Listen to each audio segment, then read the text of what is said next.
రోజు రోజుకి గోల్డ్ రేట్లు పెరుగుతున్నాయి. తాకట్లో ఉన్న బంగారానికి వడ్డీలు పెరుగుతున్నాయని టెన్షన్ పడుతున్నారా? కొమ్మూరి గోల్డ్ వచ్చాక ఆ టెన్షనే పోయింది. కొమ్మూరి గోల్డ్.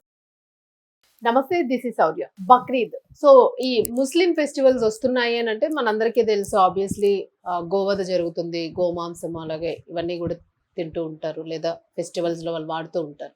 సో ఇప్పుడైతే ప్రస్తుతానికి అసలు ఎంటైర్ డిఫరెంట్ సినారియో కనిపిస్తుంది. గోవధ చేయొద్దు, గోమాంసాన్ని ఉపయోగించొద్దు అని చెప్పేసి ముస్లిమ్స్ నుంచి, అది కూడా హిందువులు కూడా కాదు. సో ఎందుకు ఇది కొత్తగా వింటూ ఉన్నాం మనము, ఎందుకు ముస్లిమ్సే దీని మీద లీడ్ తీసుకున్నారు, ఇదైతే ఖచ్చితంగా తెలుసుకోవాల్సిన అంశము. ఒకసారి మనం మాట్లాడదాం. మనతో పాటు సీనియర్ జర్నలిస్ట్ దాము బాలాజీ గారు ఉన్నారు. సార్ నమస్తే. నమస్తే సార్. అంటే ఇన్నాళ్ళ చరిత్రలో ఎప్పుడు కూడా లేదు, మనం పెద్దగా ఏం వినలేదు ఎప్పుడునా ముస్లిమ్స్ గోవుల గురించి, ఆ వధ గురించి మాట్లాడడం. మనకు అసలు క్లాష్ వచ్చేదే అక్కడ వస్తూ ఉంటుంది. సో ఇప్పుడు ఎందుకు ముస్లిమ్సే లీడ్ తీసుకొని గోవుల్ని వధించొద్దు అని అంటూ ఉన్నారు? అది ఎక్కడ? అంటే మనకి బీజేపీ అధికారంలోకి వచ్చిన తర్వాత ఈ కాన్సెప్ట్ బాగా పెరిగింది అనమాట. అదేంటంటే గోవుల్ని చంపుతున్నారని చెప్పి గోవుల మాంసం తీసుకెళ్తున్నారు టిఫిన్ క్యారియర్లను, లేకపోతే ఇక్కడ ట్రక్కులో తీసుకెళ్తున్నాడను. ముస్లింల్ని చంపడం అనే కల్చర్ బాగా పెరిగింది. లించింగ్ అంటారు దీన్ని. అంటే ముఖ్యంగా నార్త్ ఇండియాలో ఇవి ఎక్కువ అనమాట. అంటే ఎవరో మాంసం తీసుకెళ్తున్నాడు, గో మాంసాన్ని అతను పట్టుకొని కొట్టి చంపేయడం, ఇలాగా బాగా సంఘటనలు పెరిగాయి. మనకి 2015 నుంచి 18 వరకు 44 మందిని చంపేశారు. అందులో 36 మంది ముస్లిమ్స్ అనమాట. సో అంటే మామూలుగా గోమాంసం తినేది ఎవరు? ముస్లిమ్స్, దళిత్స్. అది కాకుండా ఈ మధ్య అందరూ దాదాపు అన్ని కులాల వాళ్ళు కూడా తినే వాళ్ళ సంఖ్య పెరిగింది. నా ఫ్రెండ్స్ చాలా మంది ఇక్కడ తినరు కానీ వేరే దేశాలకు పోయినప్పుడు తింటా ఉన్నారు, వేరే రాష్ట్రాలకు పోయినప్పుడు తింటారు. అలాగే కంట్రీస్ లో చాలా మంది ఇండియన్స్ ఉన్నారు, వాళ్ళు తింటారు. విదేశాల్లో థాయిలాండ్కి పోతారు. వాడంతా కూడా ఎక్కడి నుంచి బీఫ్, పోర్క్ లేకుండా హోటల్సే ఉండవు. సో కాబట్టి టేస్ట్ చేద్దాం, టేస్ట్ చేస్తే బాగానే ఉంది కదా అని తింటారు. కాబట్టి అదేమి ఈ మధ్య ఇక్కడ కూడా బీఫ్ హోటల్స్లో తినే వాళ్ళ సంఖ్య బాగా పెరిగింది. అయితే ఇక్కడ చాలా కన్ఫ్యూజన్ ఉంది. అసలు బీఫ్ అంటే ఏంటి? బీఫ్ అంతా గోవులేనా? అట్లాగే గోవులని చంపి తినే వాళ్ళని మాత్రమే వీళ్ళు చంపుతున్నారు. మాంసాన్ని ఎగుమతి చేస్తున్నారు. బీఫ్ ఎగుమతి చేసే దాంట్లో మళ్ళీ హిందువులు కూడా ఆ కంపెనీలో ఓనర్లుగా ఉన్నారు. ఈవెన్ బీజేపీ వాళ్ళు కూడా పార్ట్నర్స్ గా చాలా కంపెనీలు ఉన్నారు. వాళ్ళ పక్క ఎక్స్పోర్ట్ చేస్తూనే మరో పక్క అదే బీఫ్ని ఇక్కడ తినే వాళ్ళని ఎందుకు కొట్టి చంపుతున్నారు? ఇలాగా అనేక బీఫ్ పాలిటిక్స్ అంటారు దీన్ని. ఈ బీఫ్ పాలిటిక్స్ అనేది మనం లోతుకెళ్లే కొద్దీ అనేక కన్ఫ్యూజ్ వ్యవహారాలు అర్థమవుతాయి. అయితే ఇప్పుడు ఒక ప్రత్యేకమైన విషయం మీరు ఇందాక అన్నట్టు, అదేంటంటే ఫస్ట్ టైము ముస్లింలే గో మాంసాన్ని బ్యాన్ చేయండి అని ముస్లింలు డిమాండ్ చేయడం, అట్లాగే గోవును జాతీయ జంతువుగా ప్రకటించండి అని ముస్లిం సంఘాలు డిమాండ్ చేయడం అనేది ఫస్ట్ టైం ఈ స్థాయిలో.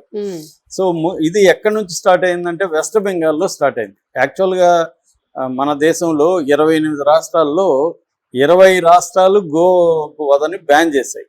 ఓన్లీ 8 రాష్ట్రాల్లో అలో చేశాయి. ఆ 8 రాష్ట్రాలు ఏవంటే అరుణాచల్ ప్రదేశ్, గోవా, కేరళ, మేఘాలయ, మిజోరాం, నాగాలాండ్, త్రిపుర. ఇంతకుముందు వెస్ట్ బెంగాల్ కూడా ఈ లిస్ట్లో ఉండేది. ఇప్పుడు గవర్నమెంట్ మారుగానే లిస్ట్లో నుంచి వెళ్ళిపోయింది.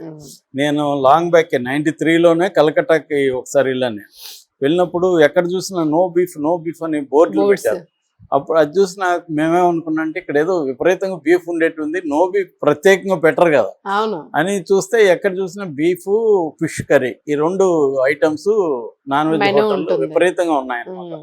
సో అలాగా కలకట్ట, వెస్ట్ బెంగాల్లో మొన్నటి వరకు అలో చేసేవాళ్ళు. ఇప్పుడు సువేందు ప్రభుత్వం, బీజేపీ ప్రభుత్వం వచ్చినా కానీ బ్యాన్ చేశారు. సో ఈ 7 రాష్ట్రాలు మాత్రం అలో చేస్తారు. కేరళలో కూడా విపరీతంగా బీఫ్ తింటారు. అయితే 20 రాష్ట్రాలు బ్యాన్ చేశాయి. అందులో స్ట్రిక్ట్ గా బ్యాన్ చేసిన రాష్ట్రాలేమో ఎక్కువగా ఉత్తరప్రదేశ్, హర్యానా, రాజస్థాను, మహారాష్ట్ర, ఇప్పుడు వెస్ట్ బెంగాల్. ఈ రాష్ట్రాల్లో చాలా స్ట్రిక్ట్ గా అమలు చేస్తున్నారు. యాక్చువల్గా ఏంటంటే అనిమల్ హస్బెండరీ అనే ఒక ఆస్పెక్ట్ ఏదైతే ఉందో దాని కిందకే ఇవన్నీ వస్తాయి. అనిమల్ హస్బెండరీ అనేది స్టేట్ సబ్జెక్ట్. మనకు తెలుసు, కొన్ని స్టేట్ సబ్జెక్ట్ ఉంటాయి, కొన్ని సెంట్రల్ సబ్జెక్ట్ ఉంటాయి, కొన్ని రెండింటికి చెందినవి ఉంటాయి. అలాగా అనిమల్ హస్బెండరీ స్టేట్ సబ్జెక్ట్ కాబట్టి స్టేట్ చట్టాలే ఉంటాయి అన్నమాట.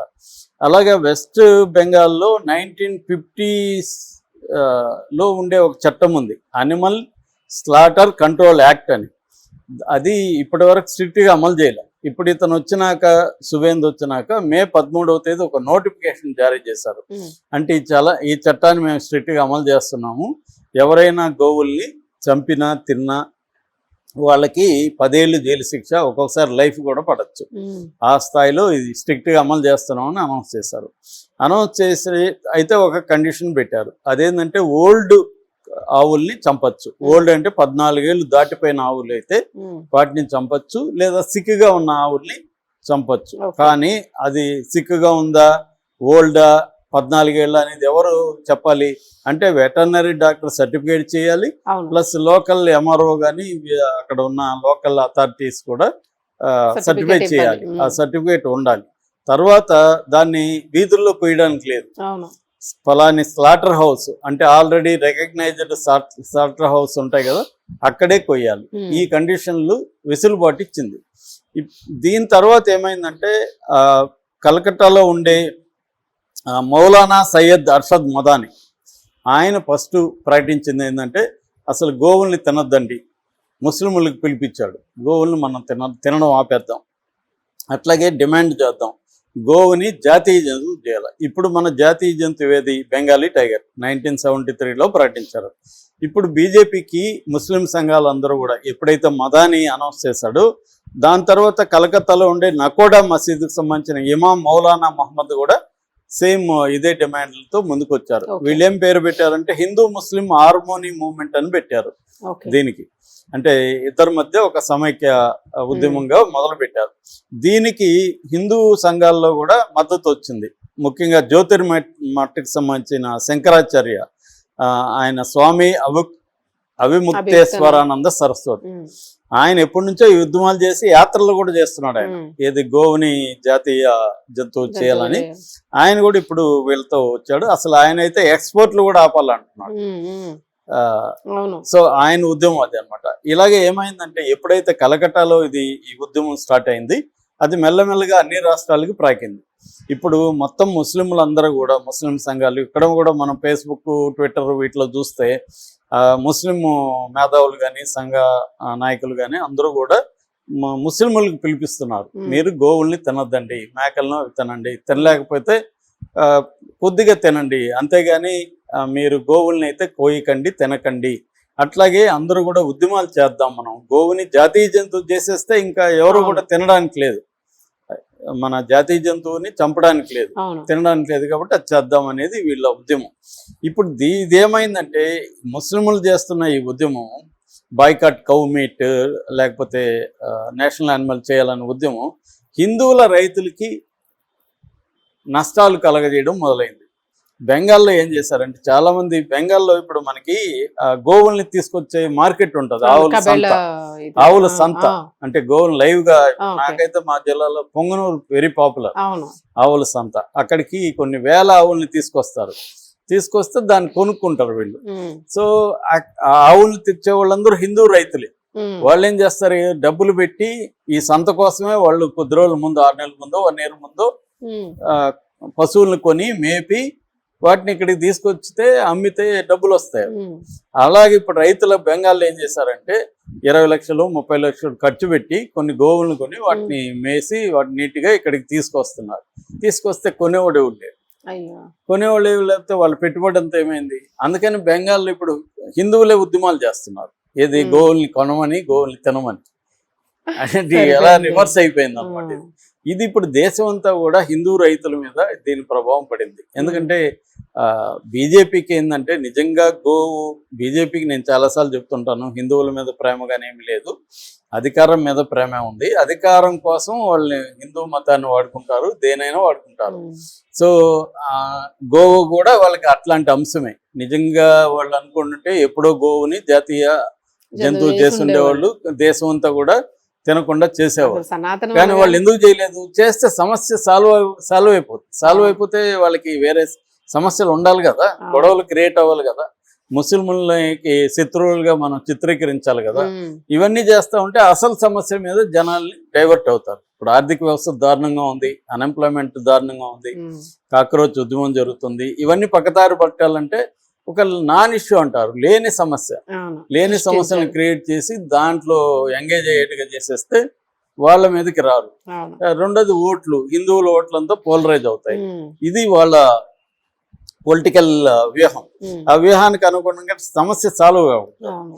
అందుకని వీళ్ళు ఇప్పుడు ఏం చేస్తున్నారు, మీరు ఈ అనిమల్ తింటున్నారని అది ఏ మాంసం కూడా చెక్ చేసుకోకుండా ఉమ్, చంపేస్తున్నారు. అవును. ఒక్కోసారి అది దున్నపోతు మాంసం ఉండొచ్చు, బఫెలో మాంసం ఉండొచ్చు. ఉమ్, దాన్ని కూడా బీఫ్ కి నీకు ఎలా తెలుస్తుందండి? ఆ. అది రెడ్ గా ఉంటది, అన్ని రెడ్ గానే ఉంటాయి. సో అది ఆవు మాంసమా దున్నపోతు మాంసం తెలియదు. అవును. సో ఇదనమాట. ఇప్పుడు మనం బీఫ్ ఎక్స్పోర్ట్ కిందకి వస్తాం. అసలు బీఫ్ అంటే ఏంటి? ఉమ్, చాలా మంది అనుకునేది బీఫ్ అనగానే ఆవు మాంసం అని కాదు. అవును. బీఫ్ ఎక్స్పోర్ట్ లో 95% బఫెలో మాంసం. ఓకే. దాన్ని కారా బీఫ్ అని కూడా పిలుస్తారు. ఉమ్, ఈ బఫెలో మాంసమే 95% పైన ఉంది. మిగతా 5% ఎద్దులు అలాంటివి ఉన్నాయి. ఆవు మాంసం అనేది తక్కువ. ఆల్మోస్ట్ లేదు. ఉమ్, ఏది ఎక్స్పోర్ట్ లో కూడా, ఎక్స్పోర్ట్ కంపెనీల్లో కూడా. ఉమ్, మనకి వరల్డ్ లోనే ఎక్స్పోర్ట్ చేసే దేశాల్లో ఇండియా అతిపెద్ద దేశాల్లో ఒకటి అనమాట. మనకి Brazil, America, Australia, Argentina, Canada ఈ దేశాలు ఎక్కువగా బీఫ్ ని ఎక్స్పోర్ట్ చేస్తాయి. ఎక్కువగా ముస్లిం దేశాలు, యూరప్ ఈ దేశాలకు చేస్తాయి అనమాట. మనం ఇండియా ఆ మధ్య బ్రెజిల్ని కూడా దాటిపోయినాం. మనం ఏంటంటే సంవత్సరానికి 1.6 మిలియన్ టన్నుల బీఫ్ ని మనం ఎగుమతి చేస్తాం. $4 బిలియన్ మనకి ఇన్కమ్ వస్తుంది పర్ ఇయర్. అంటే 20 కోట్ల యానిమల్స్ క్యాటిల్ ఉన్నాయన్నమాట ఇండియాలో. అందులో ఎక్కువ ఉండేది వెస్ట్ బెంగాల్, యూపీ, తర్వాత మధ్యప్రదేశ్, బీహారు, మహారాష్ట్ర ఈ రాష్ట్రాల్లో ఎక్కువ ఉంటది. మనకి ఎక్కువగా బీఫ్ ఎక్స్పోర్ట్ జరిగేది కూడా యూపీనే. మళ్ళీ ఏమో అక్కడ యోగి ఉన్నాడు. మరి యోగి ఉన్న దగ్గరే ఎక్స్పోర్ట్ కూడా ఎక్కువ జరుగుతుంది.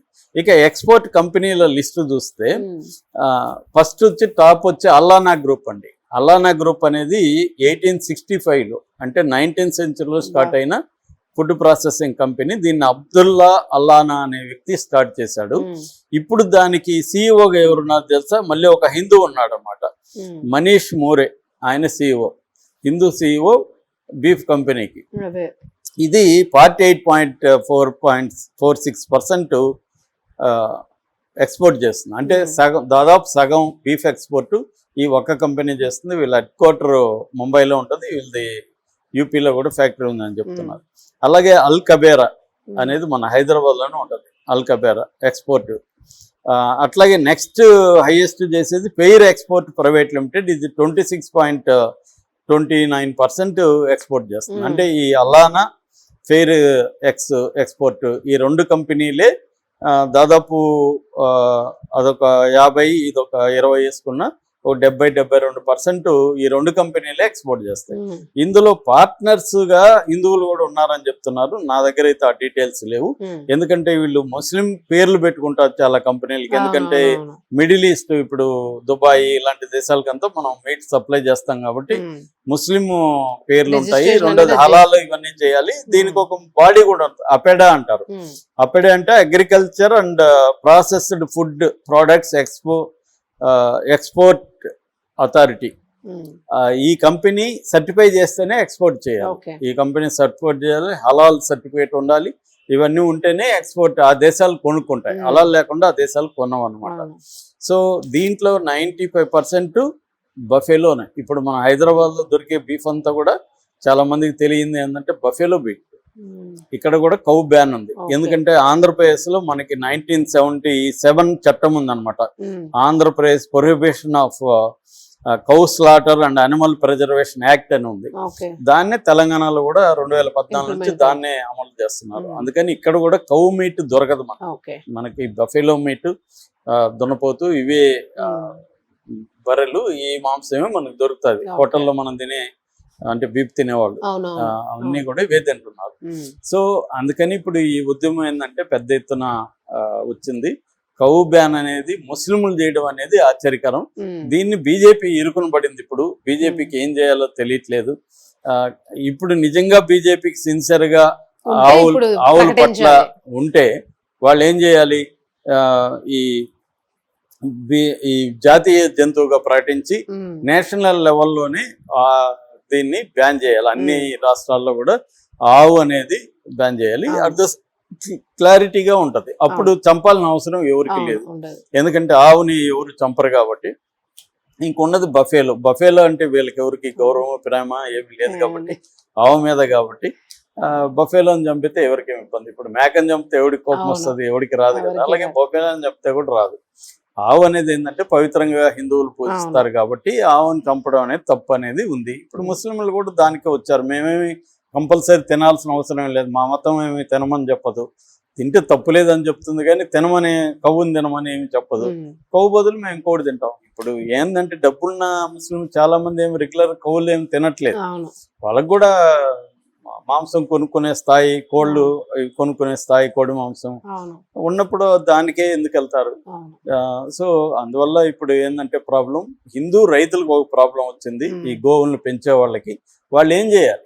వాళ్ళకి ఇప్పుడు ఆవు పనికి రాదు, దాన్ని ఏం పాలు చేస్తారు ఇవ్వదు, ఇంకా? ఇదవ్వదు, ఎండిపోయింది. ఇప్పుడు ఏం చేయాలి? దాన్ని అమ్ముకోలేరు కాబట్టి వాళ్ళకి లాస్ వస్తుంది. అది మేజర్. Thank you sir.